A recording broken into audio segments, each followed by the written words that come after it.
Assalamualaikum warahmatullahi wabarakatuh. Selamat datang di channel Nurul Hidayah. Apabila video ini dirasa bermanfaat, silahkan like, komen, dan subscribe, juga di share. Terima kasih.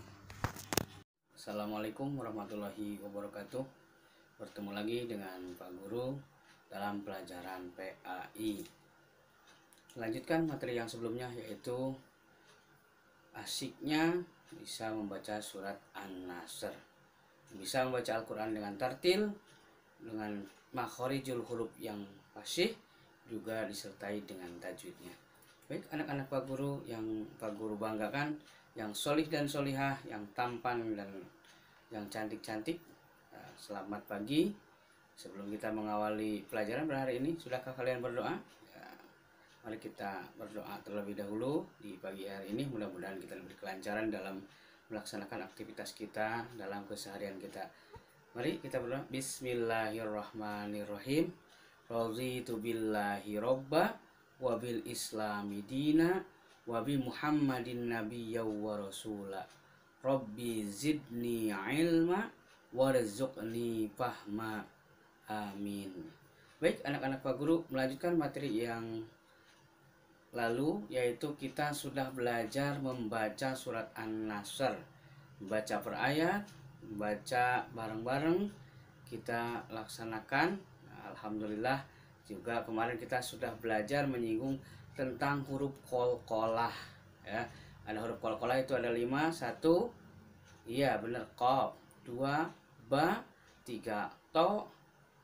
4, jim. Dan kelima huruf dal. Itu adalah huruf-huruf qalqalah yang bacaannya harus dipantulkan, ya. Ini merefresh dari materi yang minggu lalu. Kemudian pada minggu lalu kita sudah belajar selain daripada huruf-huruf qalqalah, yaitu kita belajar membedakan bagaimana pengucapan huruf-huruf hijaiyah, bagaimana membedakan huruf sin dengan shin dengan shad atau sa, ya, bagaimana ha dengan ha, ya, membedakan huruf-huruf hijaiyah, membedakan bunyi huruf hijaiyah. Pada materi kali ini, anak-anak Pak Guru akan belajar mengenal tulisan huruf hijaiyah. Di dalam surat An-Nasr ada beberapa huruf yang berbeda. Artinya, ada huruf yang bisa disambung, ada huruf yang tidak bisa disambung. Nah, ada huruf yang berubah bentuknya ketika disambungkan dengan huruf yang lain, ada huruf-huruf yang memang tidak berubah bentuknya.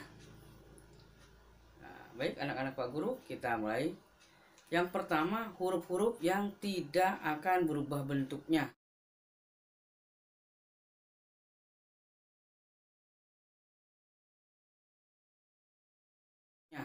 Ketika disambung atau disatukan dengan huruf yang lain, yang pertama adalah huruf alif, yang kedua huruf za, yang ketiga huruf hamzah, yang keempat huruf ra, yang kelima huruf waw. Nah, itu ketika disambungkan dengan huruf-huruf yang lain tidak akan berubah bentuknya. Sampai di sini paham?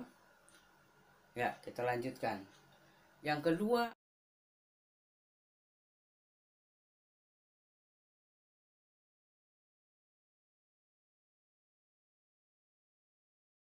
ada huruf-huruf yang berubah bentuknya ketika disambung atau digabungkan dengan huruf yang lain. Saja huruf-huruf yang berubah, ya, satu bisa huruf jim diantaranya, atau yang sejenis dengan jim, jim, ha, kha, itu akan berubah bentuknya ketika digabung dengan huruf yang lain.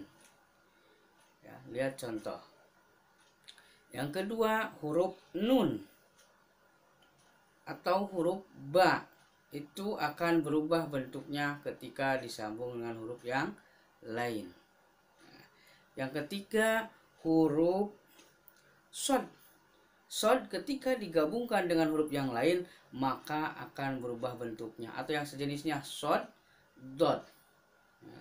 Kemudian sin, shin. Nah, itu juga akan berubah bentuknya ketika digabung dengan huruf yang lain.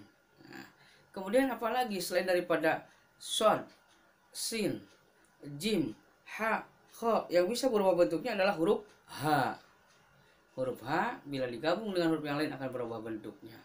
Kemudian apalagi termasuk yang akan berubah apabila digabung atau disambungkan dengan huruf yang lain adalah huruf fa atau qaf atau kaf. Nah, itu juga ketika disambungkan atau digabung dengan huruf yang lain maka akan mengalami perubahan bentuk.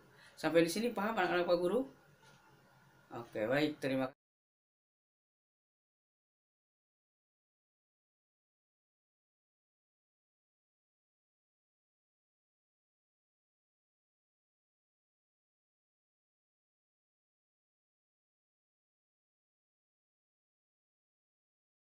Terima kasih. Kita lanjutkan.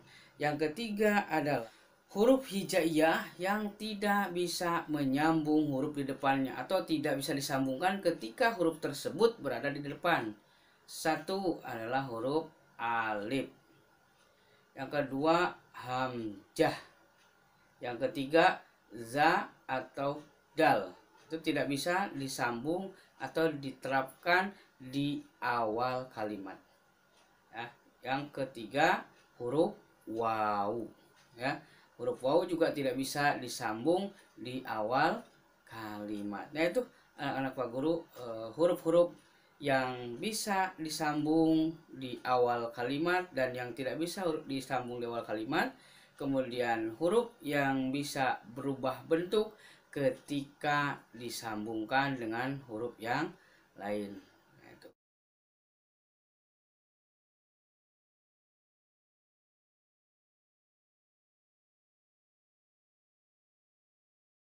Kemudian pada materi yang kedua adalah kita menghafal surat An-Nasr. Pak Guru yakin anak-anak Pak Guru yang soleh dan solihah, yang cantik-cantik, yang tampan-tampan, pada cerdas-cerdas, alhamdulillah, yakin Pak Guru semuanya sudah hafal surat An-Nasr. Ringkasan dari materi kita pada membaca atau senangnya membaca surat An-Nasr. Yang pertama adalah membaca Al-Quran harus menggunakan makhorijul huruf dan tajwidnya, atau harus membaca Al-Quran dengan fasih dan tartil. Yang kedua, bahwasanya surat An-Nasr adalah salah satu surat di dalam Al-Quran yang terdapat dalam juz ke-30. Ketiga, bahwasanya surat An-Nasr adalah surat ke-6 daripada urutan-urutan surat turunnya di dalam Al-Quran.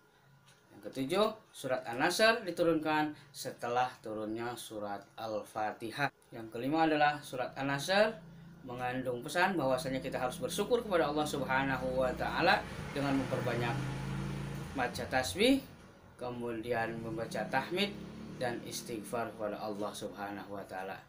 Demikian materi asiknya bisa membaca surat An-Nasr.